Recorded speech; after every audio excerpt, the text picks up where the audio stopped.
What's up, guys? Katie Welge here for Pine Sports with Katie's Daily Dimes. Wild weekend of NBA games. We hit 3 of 4 player props on Friday, and we are back starting a new week with hopefully some more profits in our future. Shout out to weekly guests last week, Blaze Fields and Prop Blocks, and you can look forward to more Pine experts to drop their picks coming up this week as well.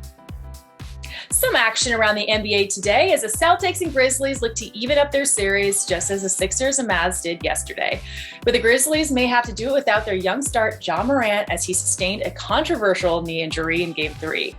Whether or not Jordan Poole purposely hurt Morant or not, it's going to look like we are going to have to tread lightly with any Grizzly props as uncertainty looms here. So let's start in Milwaukee by taking Jayson Tatum with the over at 5.5 assists. Tatum has really been doing it all for the Celtics, and while they find themselves down 2-1 in the series, I think that's only going to lead to more production. He has also been playing a whopping 41 minutes a game, but I really like how he's been adapting to the Bucks and basically locking down anything at the rim. He has shown true playmaking ability by finding the open guy and kicking the ball out. He's averaging right at 7 assists per game in the first time games of the series, and the bot likes this one too with a nice 70% hit rate. Let's lock it in.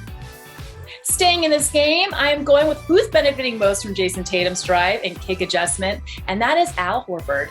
Horford has been extremely important both in the regular season and playoffs for Boston, and the Bucks' length at the rim has kind of pushed him outside a little, where he knocked down 4 of 7 three-pointers in Game 3.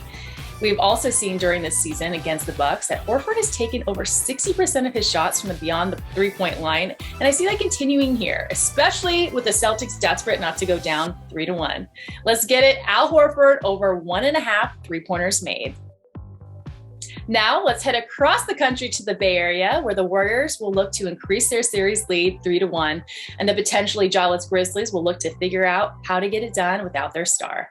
Due to the uncertainty of Ja Morant playing tonight, which is kind of looking like a no-go right now, I am staying away from anything on the Grizzlies side until things become just a little bit more clear. But let's look at some of the Warriors props. Now, this one may get a little chippy after the Grizzlies are calling out the Warriors on some potentially foul play.